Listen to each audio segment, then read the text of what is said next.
Okay, hi everybody. So I want to talk about the UCI, that's cycling's governing body, and just how unbelievably flaky, what a lack of conviction they have when it comes to their transgender athlete policy. It wasn't that long ago they changed it. So I want to talk about that. Just let me say first is that I apologise to people who watch my channel. I promised a lot more of these short videos and they just haven't really happened. But I've got everything set up again now, so expect more videos again. So recently, quite a few governing bodies have changed their policies. There was the ultra flaky IOC who changed their policy to sort of mindless, everybody decide for yourselves, but don't assume that males have an advantage. Even though, like, nothing could be more apparent in sport than the fact that across almost every single sporting discipline, biological males have an advantage over biological females. It beggars belief. I mean, that's the equivalent of saying every sport just dissolve the male and female categories, have everybody compete together for a bit and see how it pans out effectively.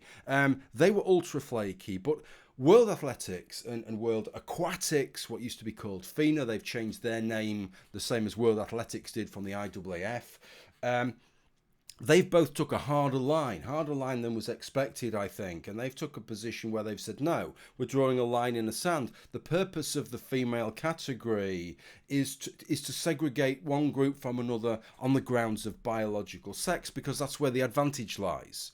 Right, that's the point that we're trying to differentiate. It's not about gender identity, so that's where they've drawn the line, and I think that's very sensible, and I think that's a good starting point. Maybe there may be some events where they walk that back in years to come, because it can be shown that if you suppress your testosterone, your exogenous testosterone for a period of time, that it removes all those advantages, and then that's fine. But I think that was the right starting point. The UCI, not as flaky as the IOC, but still pretty flaky, in my view.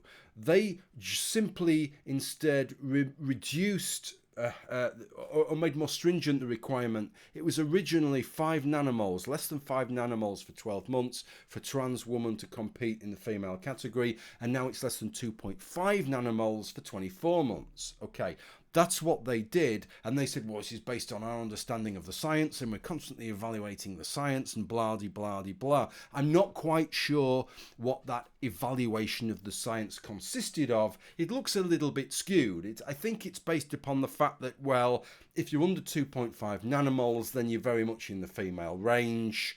But yes, in those terms of the science, but we know that having a body that's gone through male puberty and having a body that is trained with that testosterone in the male range for years or decades, all those advantages are not removed, right, when you just then suppress it down the line. So it's almost like, yeah, we're following the science, but just selected bits of science and not other bits. So look, what has happened as a result of this is that a trans woman called Austin Killips has won a race. She's won a stage race. The Tour of, I don't know whether it's the Gila or the Gila in, I think, Mexico.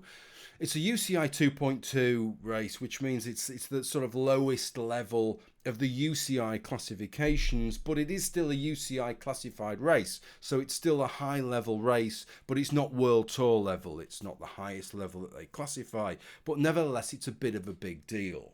And as a result of that, the UCI has just sort of immediately said, we're going to reopen a consultation. We're going to relook at our policies. Now, look, I've kind of got a sort of slightly ambivalent, dissonant feelings to this, because on the one hand, I'm pleased they're doing it because I think their original policy was poor and I think it needs revisiting, but it wasn't me that signed up to that policy. You'd like to think if they sign up to a policy, if they create a policy and said it's based on the science, that they have some confidence in that policy. The mind boggles that you can create a policy, right, so that you think that trans women are competing with biological females on a level, and then the very first time a trans woman wins one of your competitions, you shit the bed, quite honestly, and say, we're going to have to have another look at it. Right. I mean, what level of... So what were they envisaging? Did they think at this level no trans woman was ever going to win? One presumes not. They held open the possibility. So, but what confidence can you have? I mean, I'd assume they had some confidence if this was like the 10th win of the year or something, and it'd be like, oh, this is looking a bit awkward. But this is one win.